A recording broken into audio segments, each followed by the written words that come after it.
You know, for millions of small businesses, the Small Business Administration, the SBA, is an absolute lifeline. But what happens when that lifeline itself is on shaky ground? For the last 5 years, the SBA has actually been failing its own financial checkups. So today we're going to unpack why that's happening and, more importantly, what it could mean for your business. And really, that's the big question here, isn't it?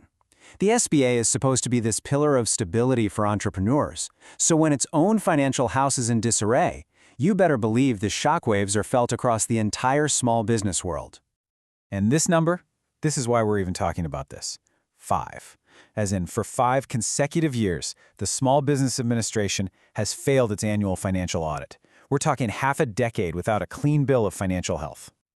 Okay, so let's really dig into the heart of the problem here. This isn't just some one-time slip-up. It's a persistent pattern that has government watchdogs and, frankly, a lot of other people deeply concerned. The official term for this kind of failure is a disclaimer of opinion.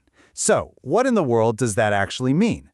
Well, think of it like this. An auditor comes in, they look at the books, and they basically throw their hands up and say, there are so many issues, so many missing pieces here, that we can't even form an opinion on whether these numbers are accurate. It is one of the most severe findings an audit can possibly produce. The Office of Inspector General, or OIG, dug in to figure out why. And their findings were pretty serious. They found up to 7 material weaknesses, and material is just a fancy word for major problems, in the SBA's internal controls year after year. These weren't small clerical mistakes. We're talking significant gaps in everything from the COVID relief programs to just basic financial reporting. And on top of all that, a lot of their recommendations for how to fix these problems have just gone unresolved. So how on earth did a major government agency get to this point? Well, the story really starts with the unprecedented speed and, frankly, the sheer scale of the pandemic response. I mean, just look at this number. It's absolutely staggering. Between 2020 and 2021, the SBA was told to distribute over $1.2 trillion in aid. To put that into perspective, that is more than the entire annual economy of many countries, all pushed out the door in a very, very short amount of time. And all that money came through these massive programs you've definitely heard of, like the Paycheck Protection Program, the PPP, and the COVID-19 Economic Injury Disaster Loans, or EIDL. Now, these programs were an undeniable lifeline for businesses on the brink of collapse, but they also completely overwhelmed the SBA's financial systems, which, let's be honest, were never built to handle that kind of volume or speed. Okay, so this all sounds like a big bureaucratic headache, right? But why should this actually matter to you, the small business owner on Main Street? Well, because the consequences are very, very real. Well, for starters, it can lead to delays in getting future funding. It also chips away at public trust. I mean, if the agency can't even track its own money, how can businesses and taxpayers have confidence in it? And maybe most critically, these huge financial gaps create massive vulnerabilities for fraud, which means that precious funding might not even reach the businesses that desperately need it. All right, so after 5 years of failing grades and a ton of pressure, the SBA has finally put a formal plan on the table to try and right the ship. This is it, their official roadmap to recovery. Back in January 2025, they launched what they're calling the Financial Statement Audit Remediation Strategy. It's basically a public promise to fix these deep-seated problems. Their plan is built on 5 key pillars. First, they say they're going to fix the governance from the inside. Second, they're finalizing all their financial policies. Third, they're going back to validate that huge number of EIDL loans, which leads to the 4th point, improving how they oversee outside vendors. And finally, the big one, upgrading their totally outdated financial systems. It's a pretty comprehensive plan, at least on paper. But here's the million-dollar question. Is a plan on paper really enough to fix a problem this huge?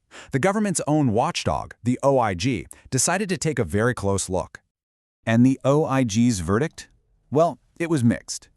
They looked at the SBA's new strategy, called it a step in the right direction, but they also fired off a warning shot, saying significant gaps and risks in executing the plan still exist. But the OIG didn't just point out the problems. They actually laid out a pretty clear path forward with 4 key recommendations. They said the SBA needs to appoint one single senior executive to lead this whole effort. They need to improve communication across the agency. They need to weave these goals into the SBA's main strategic plan, and this part is crucial. They need to actually tie employee performance reviews to hitting these audit goals.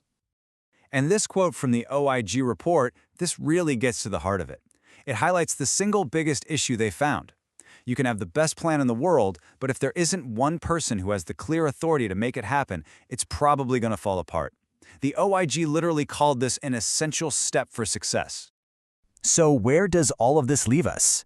Well, we're on a long road to accountability, with some positive steps being taken, but with one major roadblock still standing right in the middle of the way. This slide really lays it all out in black and white. On one hand, you have SBA management agreeing with most of what the OIG recommended. But on the other, they still haven't appointed that single empowered leader to actually enforce the plan. It's kind of a classic case of everyone agreeing on the problem, but not giving anyone the power to solve it. So at the end of the day, here's the bottom line. The SBA knows it has a massive financial management problem. It even has a strategy to fix it. But until there is clear leadership with the authority to drive these changes through the entire agency, getting a clean audit and fully restoring public trust is going to be a serious uphill battle. And all of this really leaves us with a huge question for the future. The pandemic demanded incredible speed to save businesses, and it did. But that speed clearly came at the cost of accountability. The challenge now for policymakers and for all of us is to figure out how we build systems that can do both. Because the next crisis, well, that's a matter of when, not if.